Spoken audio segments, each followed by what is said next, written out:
Llegamos por fin al capítulo en el que os explico las diferentes fases por las que voy pasando para llevar a cabo el desarrollo del proyecto. Como iréis viendo, es un proceso bastante largo y laborioso, pero a la vez es muy entretenido, y el resultado final por término medio nos acaba llenando de alegría y satisfacción.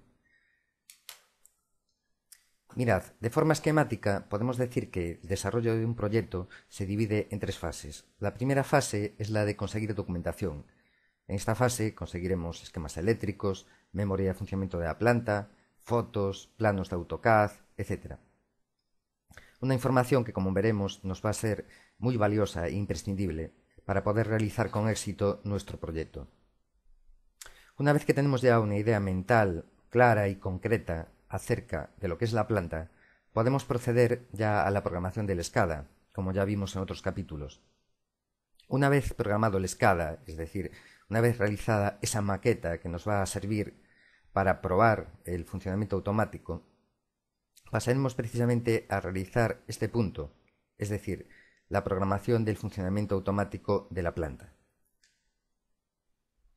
Visto así, me parece todo muy simple, y sin embargo nada más apartado de la realidad, porque estas tres fases implican un trabajo arduo, duro, largo, casi interminable, pero a la vez nos aporta una gran satisfacción, porque nos está dando la oportunidad de hacer algo que nos permite expresarnos, que nos permite mostrarnos cómo somos, o sea, sacar todo lo que llevamos dentro.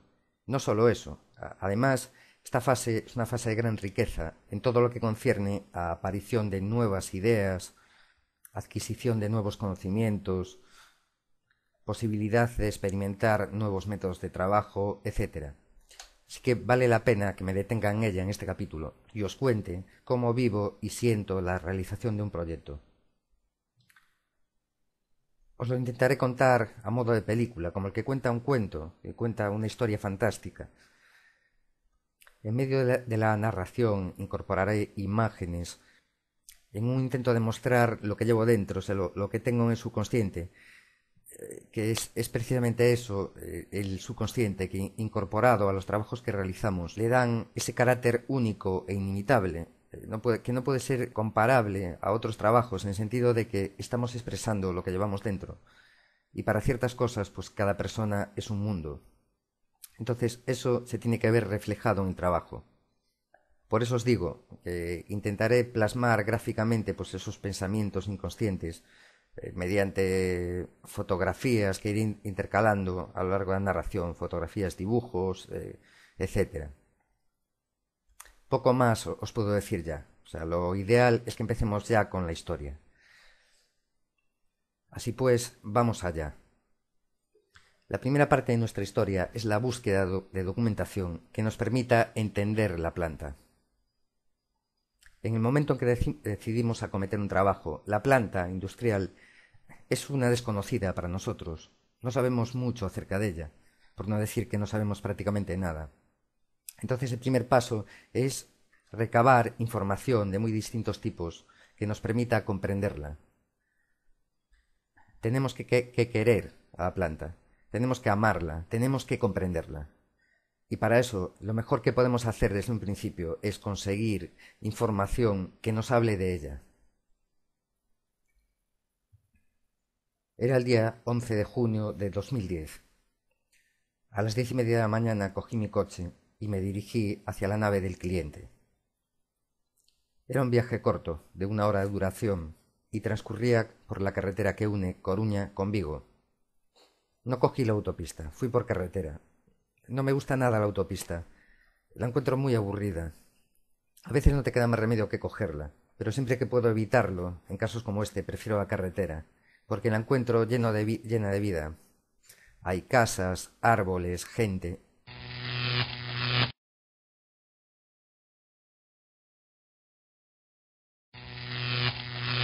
La autopista, en cambio, es monótona, uniforme, impersonal. Muchas veces dejo la mente en blanco mientras conduzco. Durante ese tiempo de viaje se me van ocurriendo ideas nuevas que de otra forma no se me ocurrirían, ideas que posteriormente me serán muy útiles para la realización del trabajo. 1 hora después de haber salido de casa, llegué al polígono industrial en el que está la nave del cliente.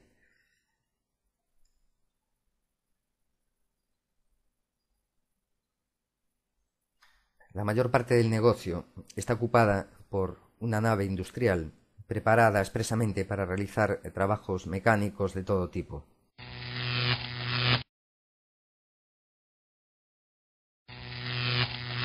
Allí, en la nave, me reuní con el jefe de los electricistas de la empresa, que me dio pues una serie de indicaciones acerca de reformas que se fueron haciendo a posteriori en la planta.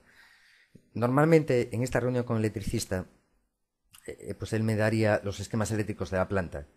En este caso, en principio, no hacía falta, porque el trabajo consistía en reprogramar una planta que estaba ya en funcionamiento desde el año 2001, más o menos, de tal modo que no se trataba de una obra nueva. Lo único que había que hacer era reprogramar algunas partes del funcionamiento automático de la planta y añadir un ordenador con SCADA en el que se pudiera ver toda la instalación.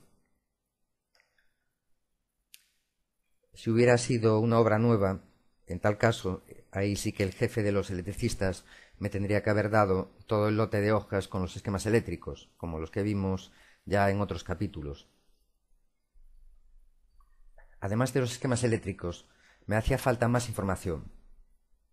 De modo que me despedí del jefe de los electricistas y subí directamente a la zona de oficinas, donde trabaja todo el equipo de ingeniería de la empresa. Saludé al jefe de oficina técnica y le pedí toda la información que tuviera respecto a la planta. En concreto me interesaban esquemas de AutoCAD, en los que se viesen la colocación de los distintos elementos, planos de obra civil y detalles de bombeos. También le pedí la memoria de funcionamiento con las modificaciones que se habían incorporado a la planta y en principio nada más. Recuerdo que el jefe de oficina técnica habló con unos delineantes y entonces este empezó a sacar del ordenador un montón de archivos de AutoCAD.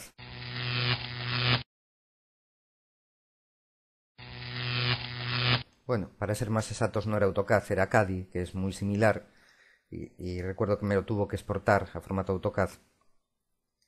Estuvimos hablando un rato y después me marché. Habían pasado 3 horas desde que llegué al sitio. Eran ya las 2:30 de la tarde. Una vez en casa, le eché un vistazo a la información que había conseguido en la nave del cliente. Una información muy valiosa, una joya para mí. Tenía, por una parte, una memoria de funcionamiento, en la que se me explicaba cómo tenía que funcionar en automático la instalación. Esto es algo que te ahorra mucho tiempo, porque no todas las veces el cliente dispone de una memoria por escrito de funcionamiento. Se va definiendo un poco el funcionamiento sobre la marcha, entonces tienes que ir a reunirte con los diferentes técnicos que forman parte del proyecto, y cada uno te tiene que explicar su trabajo. A partir de sus explicaciones, pues tú vas confeccionando la memoria de funcionamiento. De esta forma, como os estoy mostrando aquí, que el cliente ya me dio en la memoria de funcionamiento, pues me ahorro bastante tiempo. Pero no solo traje esta memoria de funcionamiento, me traje también unos esquemas de AutoCAD que explicaban con todo lujo de detalles las diferentes partes de la instalación. Una auténtica maravilla. Tenemos detalles de bombeo interno y de un pozo de descarga, de una bomba piraña, detalles del edificio de control donde va alojado el cuadro eléctrico y el autómata,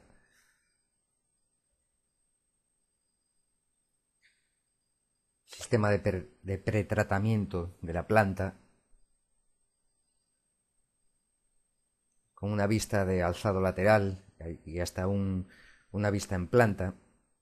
Dibujaban incluso la caseta en la que estaba alojado el sistema de pretratamiento. En otro documento aparecía el sinóptico del cuadro mural que colocan en la puerta frontal del cuadro eléctrico.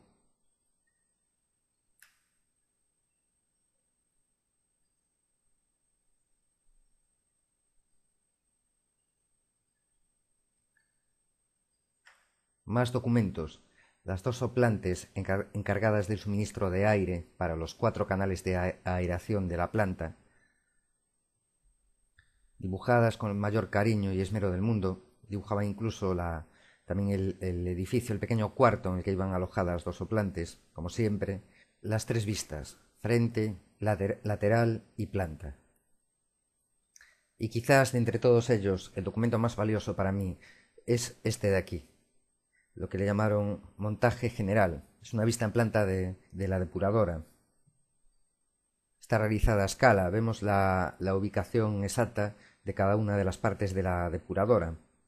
Pretratamiento, canales de aireación, soplantes para los canales de aireación, bombeo interno, bomba piraña, espesador de fangos, sala de control, sistema de secado de fangos, y todas y cada una de las tuberías que enlazaban una parte con otra, por las que circulaba el agua y el fango.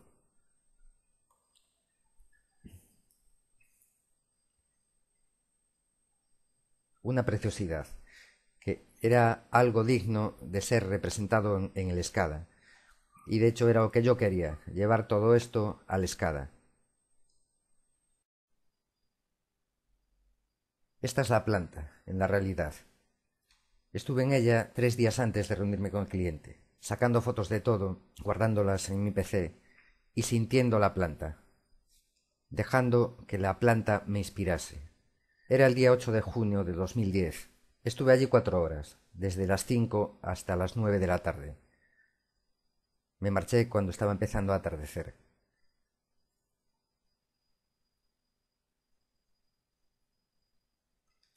Esta es la planta tal como se la ve desde la entrada. Tenéis aquí la sala de control. Detrás de la sala de control, ligeramente tapada por esta, está el cuarto de los soplantes. Aquí está el espesador, el bombeo interno y al fondo los canales de aireación. Aquí tenéis de nuevo la sala de control, cuarto de soplantes y espesador vistos bajo otro ángulo. Saqué fotos de todo, fotos de todo tipo, tanto general, fotos generales como de detalle. En total unas 100 fotos, algo muy valioso, algo imprescindible a la hora de realizar el trabajo, que no siempre es posible hacer porque en ocasiones la planta está muy lejos de nosotros, a lo mejor a miles de kilómetros de distancia o cientos de kilómetros, de tal forma que nos es prácticamente imposible desplazarnos hasta ella, porque no tenemos tiempo para hacerlo. Pero en este caso, que tenía la oportunidad de ir hasta la depuradora, no la desaproveché. Os muestro algunas fotos para que se os haga más familiar la planta. Mirad, al fondo de todo tenemos el pretratamiento. Está bajo esta cubierta de uralita. La salida del pretratamiento va hacia los canales de aireación, por esta tubería que os muestro aquí. La entrada en los canales de aireación es esta otra. Tenéis otra vista del pretratamiento. Esta tubería es la tubería de entrada general de la depuradora. Estos de aquí son los 4 canales de aireación. La foto está tomada desde la caseta de pretratamiento. Me aproveché que el pretratamiento está, digamos, sobre una tarima metálica, entonces me encontraba por encima del nivel del suelo y me ofrecía una vista mejor para sacar la foto. Aquí os dejo algún detalle de los canales de aireación. Este es un canal situado en un extremo. Está bastante vacío. Este otro está algo más lleno. Y en este otro se está aireando en estos momentos. Las soplantes están impulsando aire al fondo del canal. Por otro lado, este es el cuarto de las soplantes. La entrada es esta de aquí. Y este es el interior del cuarto. Esta es una soplante y esta es otra soplante. Normalmente la puerta está cerrada porque hacen muchísimo ruido. O sea, no hay quien aguante con el ruido que hacen. Más partes de la depuradora. El bombeo interno y la bomba piraña. Están aquí, al lado del espesador. Este es el pozo de bombeo interno y este otro, el de la bomba piraña. Esta otra es una foto de detalle. Este es el canal parcial de salida de la depuradora donde va conectado, donde va colocado el caudalímetro, el que nos va a decir el caudal de salida de la depuradora. Sigamos. En el edificio de control, al lado de la sala de control, se encuentra el sistema de secado de fangos. Este tubo que veis aquí, que echa sobre un contenedor, es precisamente la salida de secado de fangos. En esta otra foto abrí las puertas de la sala de secado de fangos para que veáis dónde se encuentra colocado. Una foto muy bonita en la que se aprecia también el hermoso paisaje que rodea a la depuradora. Y este es el sistema de secado de fangos en sí, dominado en su mayor parte pues, por la figura del filtro banda, el encargado de secar los fangos, de aplastarlos, separar agua de fango.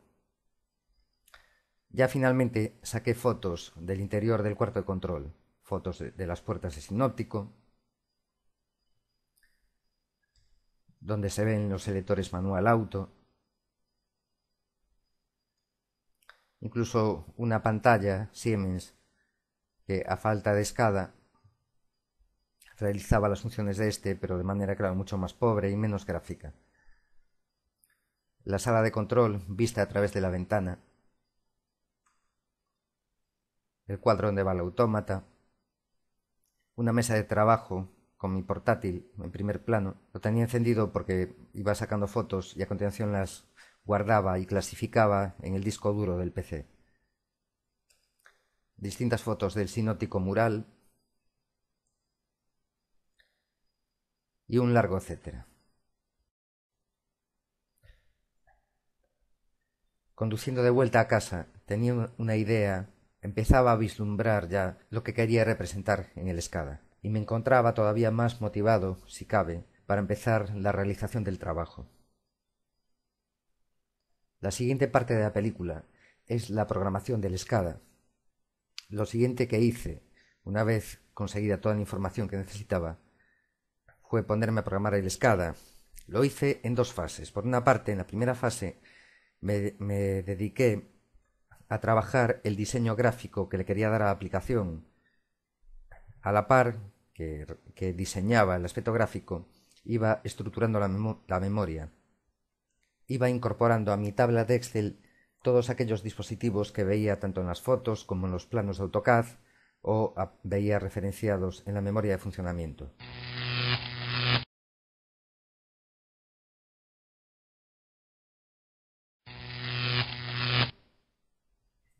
Una vez terminado el diseño gráfico de aplicación, pude pasar ya a tareas típicas de programación, como es programación básica del autómata, necesaria para poder disponer de todas las funcionalidades del SCADA, y finalmente colocación de objetos en los sinópticos. La tarea del diseño gráfico es una parte que me gusta, la encuentro especialmente bonita. Es muy importante a la hora de realizar el diseño gráfico sintetizar. Tenemos un montón de información, ya os comenté, saqué en torno a unas 100 fotografías y tenía un montón de esquemas de AutoCAD. Tenemos que sintetizar todo eso. Tenemos que resumir, porque si no el conjunto quedará muy sobrecargado. Además de resumir, también tenemos que ser honestos. Tenemos que expresar lo que sentimos, expresarlo a través del SCADA.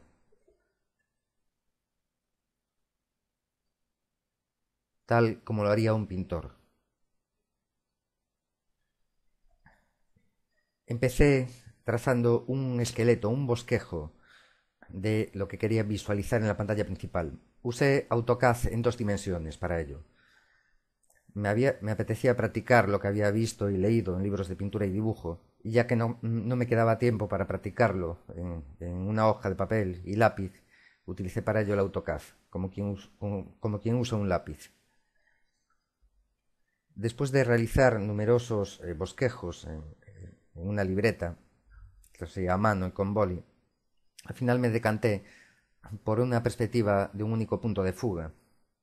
Empecé colocando el rectángulo que hace de cuadro y sobre ese rectángulo planté una línea del horizonte y un punto de fuga, tal como veis ahí. Aquí la línea roja horizontal es el horizonte y la vertical, la intersección de la vertical con la horizontal, es el punto de fuga. Todas las líneas de mi representación fugan a ese punto. Como podéis ver en esta otra imagen. Quería practicar también la perspectiva de las sombras, de modo que coloqué un sol un sol imaginario en el extremo superior de esta línea amarilla, y desde ahí tracé rayos a las diferentes esquinas de los elementos de la depuradora.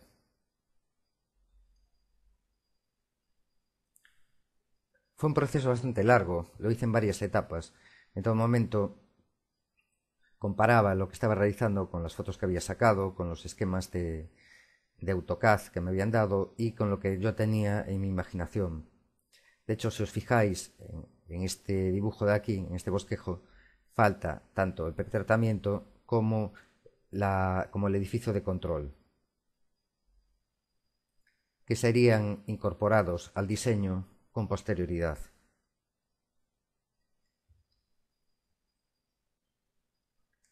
Hice también algún que otro esquema tonal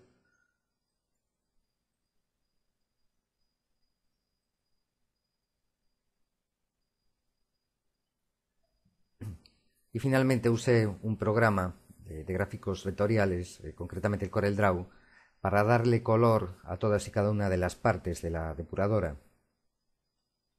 Añadí los árboles, los montes del fondo y el cielo. Con esto quedó concluido el diseño gráfico del sinóptico principal. Una vez terminado el diseño gráfico, lo incorporé al formulario del sinóptico principal y procedí, como ya os comenté, a colocar toda esa serie de objetos tipo SCADA que hemos ido viendo a lo largo del curso.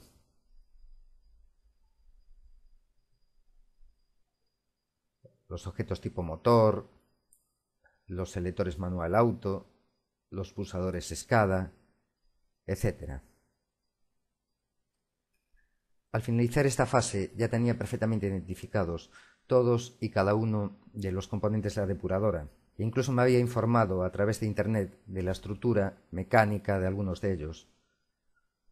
Por eso os comentaba que esta es una fase de muchísima riqueza a la hora de aprender, porque además de aprender, de ensayar y aprender métodos nuevos de trabajo, aprendes cuestiones de tipo técnico a partir de información que descargas de la red o le preguntas a otras personas. Pues en fin, este fue el resultado final de la parte de diseño gráfico y programación de SCADA.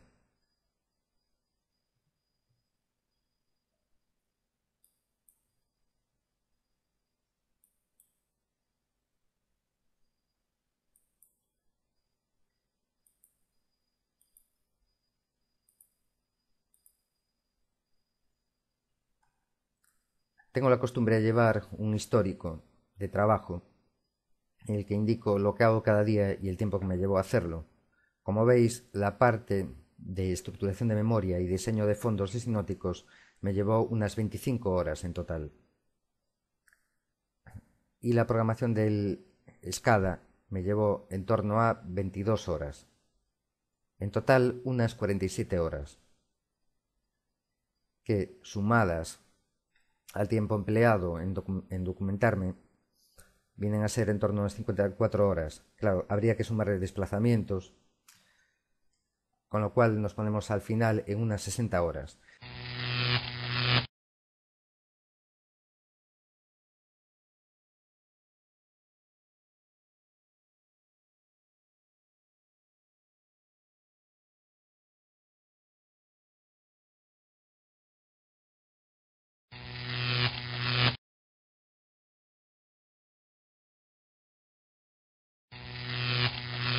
Es bastante tiempo, pero ya os comento, es poco, teniendo en cuenta que ya tengo bastante experiencia en programación, he programado unas cuantas plantas. Ya os advierto que si sois principiantes, el hacer toda esta tarea os va a llevar bastante más tiempo. Es por ello que cuando se empieza quizás es conveniente centrarse más en lo que es programación y dejar todas estas filigranas gráficas para más adelante, cuando ya se haya adquirido una cierta soltura en el trabajo de programación. Y de esta forma llegamos finalmente a la tercera y última parte de la película, la programación del funcionamiento automático de la depuradora. Aquí juega un papel fundamental la memoria de funcionamiento, en la que se explica cuál debe ser el comportamiento automático de cada una de las partes que forman la depuradora: canales de aireación, bombeo interno, soplantes, sistema de secado de fangos, etc. En este punto, el que comenzó a crecer, sobre todo, fue el programa del autómata. Esto es lo que tenemos ahora mismo nosotros programado y corresponde únicamente a programación del SCADA. Una vez finalizada la parte de programación del autómata, el programa creció hasta alcanzar el tamaño que veis aquí. Se incorporaron una serie de FCs para control de bombeo interno, nitrificación de los canales de aireación, etc. Y también se fue creando una serie de DBs, o sea, de la misma forma que creé bloques de datos para estructurar la parte de programación relativa al SCADA, pues también creé bloques de datos para la estructuración de lo que es el programa de funcionamiento automático. De hecho, veis aquí, por ejemplo, un DB de parámetros de tipo entero. Tenemos un DB de Gracés, de temporizadores de Gracet, etc. Por su parte, el SCADA continuó creciendo, porque hubo que incorporar al sinótico los elementos de visualización de Gracés y temporizadores de Gracet, como podéis ver ahí. Eso obligó a una tarea extra de diseño gráfico para el diseño de estos pequeños sinópticos en los que se muestra el detalle de la zona en concreto. Pero bueno, la verdad, llevó muchísimo menos tiempo hacer estos pequeños sinópticos que el sinóptico general. Como veis, programé en el autómata el funcionamiento automático de la bomba interna, por ejemplo. Para ello usé un Gracet. Y en el SCADA coloqué el visor de etapa, la descripción de la etapa y el temporizador de etapa. Hubo que hacer esto con todos y cada uno de los dispositivos. En este caso en concreto, la tarea fue más fácil que en plantas nuevas, por el motivo que esta planta la había programado en el año 2001. Entonces, la práctica totalidad del programa de autómata estaba realizado. No obstante, tengo por costumbre no encasillarme en una forma de trabajar, o sea, ir variando continuamente de un trabajo a otro, con lo cual la forma de trabajar que tenía en el 2001 era totalmente distinta a la del 2010, o sea, aunque conserven características en común, he añadido muchas cosas nuevas que antes no añadía, de modo que también he tenido que tocarle de alguna forma a partes del programa de autómata que estaban en funcionamiento, adaptarlas al WinCC de forma que se pudiese ver en pantalla eso, los visores de Gracet, etc. Tuve que crear tres pequeños sinópticos en la pantalla principal, uno del bombeo interno, otro del pretratamiento y otro para los soplantes del reactor biológico. Por otra parte, en la fase de diseño gráfico también creé un sinóptico para el secado de fangos. Bueno, realmente este sinóptico lo tenía creado de un trabajo anterior. Es un diseño que hice medio año antes, más o menos. A este sinóptico, pues bueno, tuve que incorporar los elementos típicos de la fase de programa de autómata. Concretamente, visor de Gracet y luego el estado de unos mandos del pupitre para arranque, paro y marcha continua del sistema. Pues bien, esta tercera parte, que es la programación de autómata, me vino a llevar en torno a unas 30 horas más o menos, como veis ahí en la hoja de Excel. De modo que en total nos juntamos con unas 90 horas de desarrollo. Respecto al tema de lo que es programación de autómata, que llevó unas 30 horas más o menos, si la obra hubiese sido completamente nueva, habría llevado más de 30 horas hacer el desarrollo. En este caso, como no había que reprogramar todo, sino pequeñas partes, pues bueno, al final quedaron en 30 horas.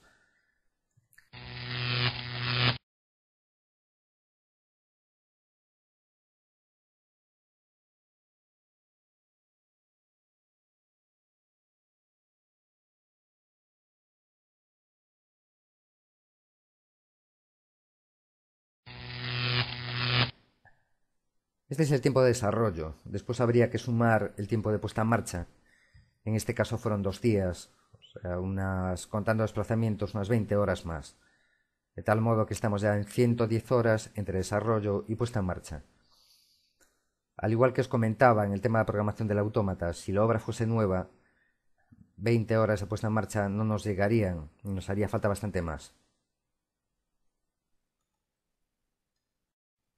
Y en principio la película acaba aquí. Hablamos muy poco acerca de la tercera parte, que es la programación del autómata. A esa parte dedicaremos precisamente también la tercera parte del curso, la que os comenté que se van a tratar una serie de conceptos más avanzados y un poquito más enrevesados que todo lo que vimos hasta el momento. Antes de despedirme, quiero hacer una anotación acerca del tema del diseño gráfico, que es un tema que a mí particularmente me interesa bastante. Es hoy por hoy una manera que tengo de expresarme, ¿no? Os quería dar un consejo, que de hecho ya os hablé acerca de esto hace poco, concretamente en el tema de gestión de alarmas, cuando os hablé de la diferencia que existe entre un trabajo personal y una imitación barata, ¿no? Hoy lo vuelvo a recalcar. Tenéis que evitar que se den situaciones como esta. Chiquito de la Calzada, frente a Pepe Navarro y compañía. Vale, uno tiene personalidad, el otro no. Este es un buen ejemplo de lo que se intentaba explicar en el tema de la gestión de alarmas. Lo que pasa es que en su momento se me pasó, no lo puse, pero bueno, aprovecho la ocasión para ponerlo. Por tanto, mi recomendación es, sed personales. Hay innumerables motivos de inspiración. O sea, a cada persona la va a inspirar una cosa o un grupo de cosas, ¿no? Habrá gente que se inspire, pues por ejemplo, en los bebés, otros en la familia, otros en los coches, otros en las mujeres, muchos más motivos. Árboles, naturaleza, etcétera.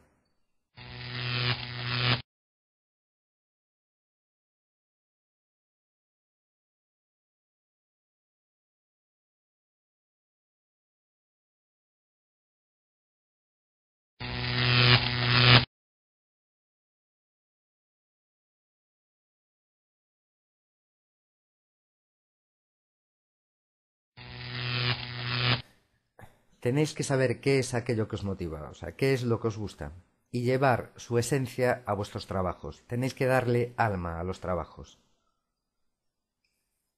No quiero que acabe el capítulo sin presentaros lo que yo considero un ejemplo de personalidad, de originalidad. Es la página web del programador e ilustrador Jorge González Villanueva. La vi hace algo menos de un año y la verdad es que me gustó muchísimo. Os dejo con unas muestras de su trabajo.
Y en fin, hay muchos más trabajos en esta página con animación dignos de verse.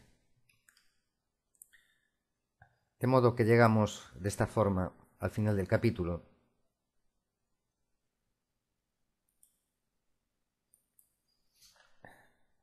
El siguiente lo dedicaremos a comenzar lo que es la programación de PLC y en concreto nos centraremos en el bombeo interno.